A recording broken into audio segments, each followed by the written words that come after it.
Buenas mi gente, ¿cómo están? Hoy os traigo un tema muy interesante que a muchos seguro os gustará mucho y es el de la historia del coche eléctrico.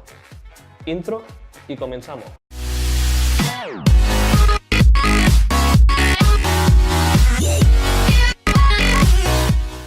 Bien, la historia del coche eléctrico comienza por allá por el siglo XIX, a finales de ese siglo, para sustituir lo que es el coche de propulsión a vapor.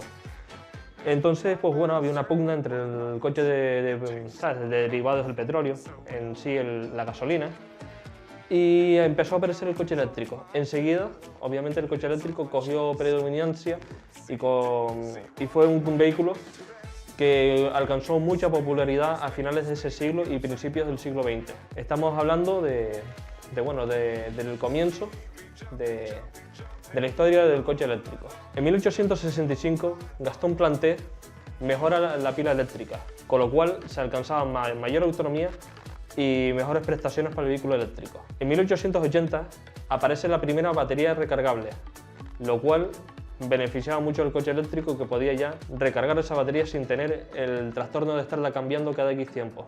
En 1890, Edison crea y pone en un coche eléctrico una batería de níquel que dotaba al vehículo eléctrico de mayor autonomía y mejores prestaciones. Para 1899, la Jamais Conté, o la Jamais Contante, alcanza el récord de velocidad, superando la barrera de los 100 km/h, alrededor de 105 km/h que corría el aparatito.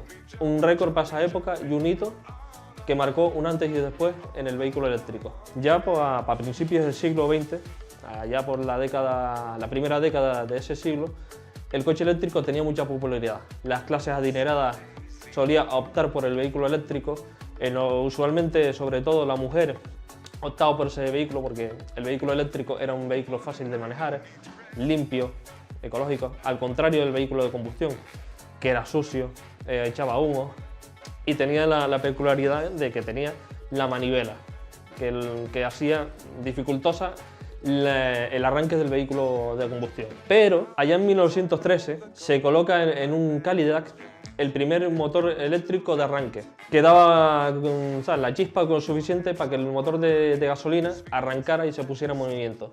Esto, unido a la producción en masa del Forte de Ford, dio lugar a la popularidad del vehículo de combustión, que rápidamente empezó a sustituir al vehículo eléctrico, dado que tenía mejores depósitos y alcanzaba mayores autonomías. Ya para finales de 1930 estamos hablando ya de la decadencia del coche eléctrico. Ya se vendían muy pocas unidades, estaban desapareciendo la mayoría de las empresas. Obviamente la industria del petróleo empujaba al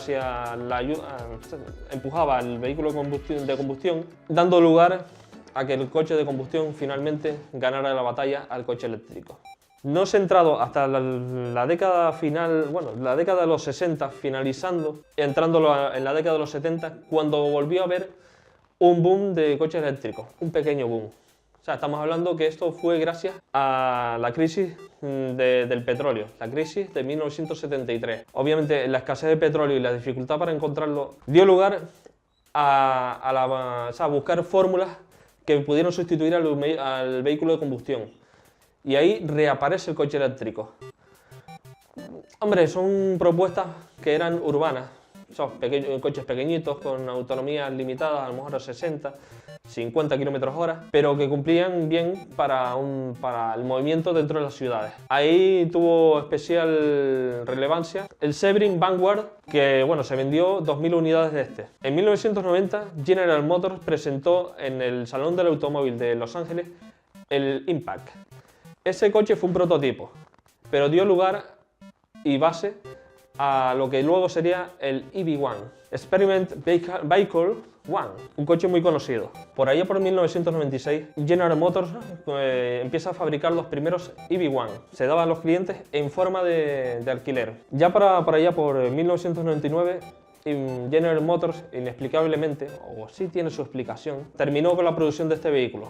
En 2002 se cancela el programa del EV1, a pesar de las férreas protestas de aquellos que alquilaron el vehículo. Aún así, la empresa hizo oídos sordos debido a presiones del monopolio del petróleo y retiró todos los vehículos y los mandó a desguazar. Esto creó mucha controversia, mucha protesta y nada más que se salvaron 40 vehículos, de los cuales nada más que uno es funcional, el que tiene el Smithsonian Institution. Esto dio lugar a que para allá por 2003 se fundara una empresa que todos conocemos. ¿Cuál es? La empresa de Elon Musk, bueno, que hoy en día dirige Elon Musk, porque Elon Musk no la empezó a dirigir en ese entonces, pero es Tesla. Empezó, bueno, por un proyecto, fabricando, bueno, todos sabemos la historia, cogiendo la estructura de un Lotus, y bueno, investigando sobre él, mejorando las baterías, y bueno, ya todos sabemos la historia de ese coche que en 2008 revolucionó la historia del vehículo eléctrico. Y bueno, ya después vendría, para 2010 vendría el Nissan Leaf, para 2013 el Renault Zoe, y bueno, y todo lo que hoy en día conocemos. Pues bueno, gente, yo espero que os diera un pequeño, bueno, que sirviera para conocer algo más de la historia del vehículo eléctrico. Hay mucha historia por ahí, hay libros magníficos sobre historia de vehículos eléctricos. Yo recomiendo los que escribe Walker Christian Mans, que son espectaculares, la verdad, búsquenlos y cómprenlos, sobre todo cómprenlos, porque bueno, están llenos de historias, de anécdotas, que, bueno, que nos da luz sobre lo que ha sido la historia de nuestros queridos vehículos eléctricos.